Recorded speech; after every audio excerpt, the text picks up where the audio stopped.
It's not possible to ignore the day the internet erupted about that leaked video. 1 minute, the Brown family was reality TV's most insane but lovable household, and the next, it all turned around. For veteran Sister Wives viewers, it showed a side of the Browns that TLC had worked hard to conceal. This wasn't merely some family conflict caught on camera. It was a raw, unedited glimpse into the pain, the manipulation, and the power struggles that had been simmering under the surface for years. The video hit social media like a tidal wave, and for many of us, it felt like the curtain had finally been pulled back on a truth we'd only ever speculated about. Welcome, everyone. I'm Anya, and this is Reality Recap. If you have an interest in what's actually happening behind the headlines, you're in the right place. Make sure to subscribe and let me know your thoughts in the comments. I'd love to hear your response the first time you viewed that video. Did you get a shock? Or did it prove everything you've suspected all along? Let's get into it. The center of all this unraveling is Kody Brown, the man who based his lifestyle and popularity on the facade of family togetherness. But when things started coming apart at the seams, it became apparent that so-called togetherness came with a cost. Tony Padron, who had largely stayed in the background for years, suddenly spoke up, and his voice couldn't be silenced. His wife, Mykelti, found herself caught between loyalties and standing in the truth. Christine and Janelle, two of the original sister wives, stood idly by while their daughters, among them Gwendolyn and Isabel, were pulled into a war they never enlisted. So what actually transpired behind closed doors? Why did it take so long for this tale to surface? And how did a single leaked clip manage to shake the very core of a family that once seemed so solid? Stick around, because we're about to break down the scandal that changed everything for the Browns. From the outside, the Browns always seemed like the blueprint for a big blended family that somehow made it work. TLC provided the humor, the group dinners, road trips, and of course the endless group discussions on the brown leather couches. Kody, tousled-haired and larger than life, was the role of the goofy but sometimes clueless father. Christine, Janelle, Meri, and ultimately Robyn were depicted as independent women with various personalities and issues, but always bound by one thing: holding the family together. The children's birthdays, all the sibling milestones, the lovely mess of a full household, it was all messy but real, but if you looked hard, you could see it. Season by season, tension was building. There were moments that didn't fit the heartwarming family story. The rules Kody had about modesty, his views on how the girls needed to dress, and how he'd sometimes speak over his wives or dismiss what they were feeling. Who can forget that prom dress debacle with Isabel? Kody's embarrassment wasn't merely about the dress, it stank of control. Or the time Gwendolyn cut her hair and Kody remarked on how she looked too masculine. These weren't playful jokes. They were veiled but unmistakable warning signs. Flags that the daughters were being held up to a measure that was not about their own happiness. The wives knew it, too.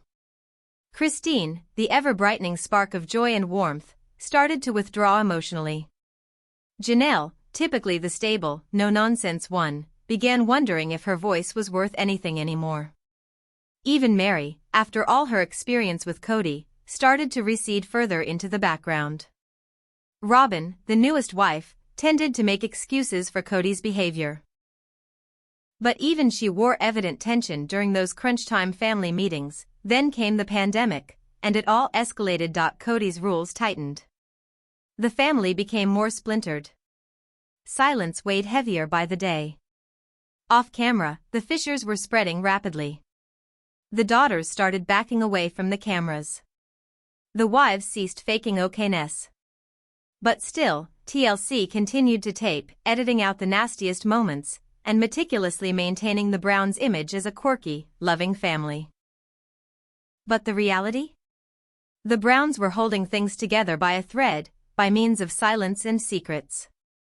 The actual drama wasn't on TV, it existed in the unspoken glances, the whispered off-camera chats, and the minute changes in body position, the way girls stared at their father, and the way wives began quietly fantasizing about lives that didn't center around him. All of the warning signs were present. We just hadn't noticed them, yet Tony Padron never came across as the attention-seeking sort. He was the quiet type, happy to remain in the background, but when he married Mykelti, Kody's daughter, he was swept headfirst into the maelstrom of the Brown family drama. Undefined, and for a time, he attempted to lay low. Tony had witnessed the family drama on both television and in life, always walking a fine line and tiptoeing around toes. Being part insider, part outsider provided a unique view, though. He glimpsed moments that had never made it on TV. Little things. The way Kody's words had a power to drain the energy from the room. The manner in which the girls would visibly bristle whenever their father started critiquing their wardrobes or life decisions. Tony started to notice the way Mykelti would clam up following family gatherings. How she'd browse social media, scanning fan feedback from individuals who had no idea what was actually going on in the background. That discomfort crept up gradually. Tony couldn't shake it off anymore. It wasn't just a gut instinct. It was actuality. He'd hear Kody joke about Isabel's dress, and he'd see the light disappear from Mykelti's eyes. He'd catch the awkward silence after Kody made a remark about Gwendolyn's haircut, and feel the room turn ice cold. At first, Tony tried to convince himself he was imagining things. That maybe this was just how large families operated. But the more he watched, the less possible it was to remain silent. Episode by episode, the same disturbing patterns continued to repeat themselves. Kody's habitual need to control. How the daughters' views were disregarded. The incremental, gradual fading of the wives. Each season they were a little smaller. Then one evening, after the twins had at last retreated to bed, everything changed. Mykelti was ironing laundry when Tony finally spoke up. He told her everything, what he'd seen, how uncomfortable it was, and how much he worried about the girls. Mykelti was shocked. She grew up in that world, and hearing it said out loud by someone she trusted made the reality hit harder. Tony knew he was risking a lot to say anything. He was afraid of how the family would respond. How the fans might turn against him. How Kody might strike back. But he couldn't ignore anymore what he'd witnessed. When Tony made the decision to tape his words. The video wasn't intended for public consumption, it was a means of finally unburdening himself. Of speaking the things he'd carried around for months. Sitting in his car, his voice shaking, Tony told his truth. His fear was primal, fear of reprisal, fear of misinterpretation, fear of hurting those he loved. But even with all of that, he understood that keeping quiet was no longer an option. The truth must be told, regardless of the price. No member of the Brown family ever thought that Tony's personal video would ever be made public. It was meant to be a private confession, a letting go, but not a revelation. But technology does not always respect privacy. Whatever it was, a cloud sync, a shared phone, or simply one careless click, suddenly Tony's emotional recording was public. Shoulder to shoulder, they huddled together in the bleachers, Brown and Steele fans, screaming with delight for their team throughout that memorable night. There is a culture among some groups of fans to complain. They always find something and never leave people alone. The long smoldering discussion finally blew wide open. The internet was quick and fierce in its reaction. Individuals who had long assumed that something was not quite right about the Brown family at last felt validated. Old sister wives footage came back around, Kody's remarks regarding Isabel's prom gown. His unease at Gwendolyn's new haircut. His fixation on dictating the wardrobe for the girls. Fans went back to old episodes with fresh perspectives, picking up on nuanced moments that they'd previously overlooked or dismissed. Hashtags began trending. Call-outs increased in volume, and for the first time, the family's private pain was public, and there was no taking it back. The daughters didn't remain silent either. Gwendolyn, never one to shy away from speaking out, uploaded a video of her own, supporting Tony's account. She shared how her father's statements would make her feel small. About how he'd complained to her about what she looked like and demand that she become the daughter he thought she should be. Isabel posted a photo of her prom dress, describing the way she felt lovely, until her father's response destroyed that way of feeling. These weren't inexact complaints. These were actual moments, captured on film, that now had a fresh, agonizing meaning. Christine and Janelle, both of whom had silently fought Kody's manipulative nature for years, at last clarified their positions succinctly. Christine live-streamed, her voice shaking, saying she had no other choice but to leave for the sake of her children. Janelle, calm and truthful as ever, spoke to People magazine about walking on eggshells for years. The ongoing strain of what the girls wore, how they behaved, and with whom they could be. There were two women who stood with their daughters, even when it meant openly defying the man they had loved. Kody, however, was defended by Robyn. She gave interviews speaking on his behalf, stating he was misunderstood and that his affection for his children was real, but it was too late. The fans weren't believing it. The old tape resurfaced of Robyn quietly backing Kody's strict rules, tactfully judging the daughters of the other wives. The family was now broken, and the world watched every moment unravel.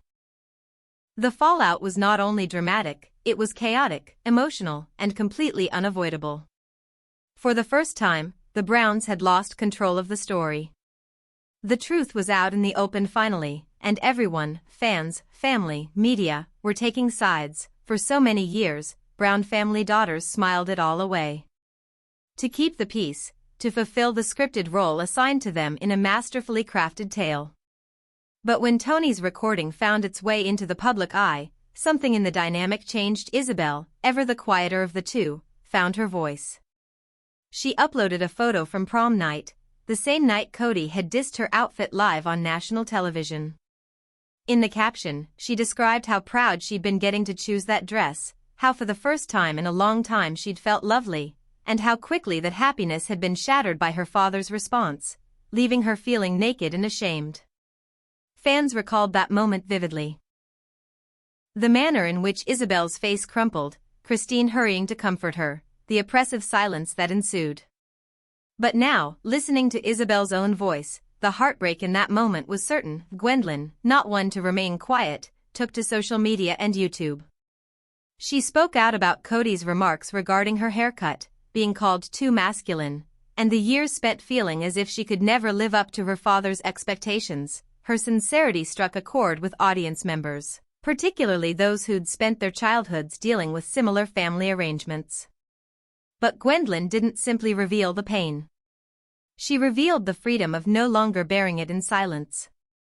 Of finally speaking it aloud. Other daughters spoke out as well, some in subtle, quiet ways. Social media was their platform, a place to uplift one another, to share their stories, and to meet their fans who knew all too well. The love poured in. Supportive messages rolled in by the thousands. Thank yous, stories shared, words of encouragement. It was raw. It was strong. It was healing. For the first time, the daughters were more than side players on television.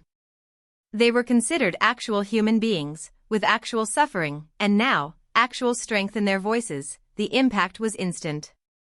Longtime viewers of Sister Wives were forever changed. Fans who had been watching Sister Wives for a decade or more started seeing everything in a different light. Rewatching old episodes, they had new eyes. Hashtags in support of the daughters flooded timelines, and individuals started sharing their own stories about growing up under such control. It started as one family's disintegration but expanded so much larger, a movement. One that spoke for all daughters ever silenced, all women ever told to keep quiet. The Browns' tale had morphed from mere scandal, it became a symbol. A flame that sparked true dialogues about independence, abuse, and the power in telling your truth at last. And the effect didn't end at the family line, it shook the whole Sister Wives franchise and TLC itself, while the daughters' tales spread like wildfire, and while rehashed footage popped up with dark clarity, the heat on the network blew up. Petitions sprang up overnight, demanding that TLC stand up to something. Viewers called for Kody's ouster, citing years of now unquestionable warning signs, episodes that no longer seemed like offbeat family TV, but rather a pattern of emotional manipulation and control. Even advertisers got the message. Some pulled their commercials quietly, avoiding the controversy. Others issued statements, siding with the women who'd spoken out. Behind the scenes, the response was swift. A leaked company memo laid to rest what fans suspected. Kody had been suspended from production, effective immediately. During the network's internal probe, off-the-record crew members started to come forward. They spoke of uneasy moments on set, scenes that were cut for the purpose of whitewashing Kody's image, and countless red flags that never made it onto TV. And then, suddenly, all this changed. Kody yelling at Savannah for wearing a crop top. Yelling at Truly for being sarcastic. Dismissing Christine's questions about the self-worth of her daughters. Those things, which were once dismissed, now felt truly disturbing. TLC faced a decision, and it was obvious that the show could no longer be carried on as before. The attention turned. No longer was this Kody's narrative. The spotlight fell on the women, the wives, the daughters, the survivors. Christine and Janelle moved forward, not only as television personalities, but also as strong mothers, taking their daughters through healing and restoring them. The way was clear. This was now a transformation story. Of women taking back their identity, their voices, and their lives from behind Kody's shadow. As soon as the dust settled, the Brown family story developed a whole new form, one no longer revolving around Kody's approval or rules. Christine, who had been feeling relegated to the sidelines for so long, at last entered her own happiness. She found her spark again, not merely in love, but life, once more. Her romance with David Woolley restored real smiles and laughter into her life, and fans cheered her on at every turn. But Christine's story was more than about love. It was about choosing oneself, and teaching her daughters that it's never too late to revise your narrative. Janelle, the stabilizing force, poured her power into creating anew. She relocated to North Carolina and co-founded Tata Farms with Caleb and Maddie. Her social media posts showed a woman in full flower, concentrated on healing, growth, and nourishing her children through their own development.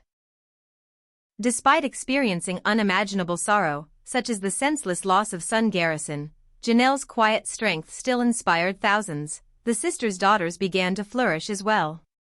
Isabel pursued nursing school. Gwendolyn started a charity to help girls who grew up in strict religious cults. And the sisters, as a group, created a new type of relationship, one built on honesty and support. Their social media wasn't just a highlight reel anymore, it was an honest place, a place of wins and failures, of sharing without apology. And the message was clear as day: they belong to themselves now. This new chapter is not about survival. It's about taking back power. About treating wounds that were concealed for so long. About standing as a collective force of women who will no longer be defined by anyone else's control. The Browns' new chapter is a testament to where true strength lies. Not in silence, but in solidarity. Not in obedience, but in authenticity. Reflecting on all that this family has suffered, you can't help but feel the full weight of their transformation. For so long, fear held the truth at bay.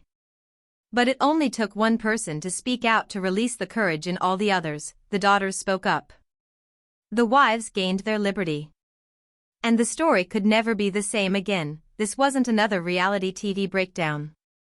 This was about human beings making choices between truth, healing, and a brighter tomorrow. I want to hear from you now. Did you see the signs leading up to that video being leaked? How did it make you feel to see the daughters step forward at last and tell their truth? Leave your thoughts in the comments. And don't miss out on what's next if you haven't already subscribed to Reality Recap. The Browns are continuing to write their book, and I'll be here, taking you along with each twist, turn, and revelation that transpires. Thanks for being part of this community, and for standing up for the voices that matter.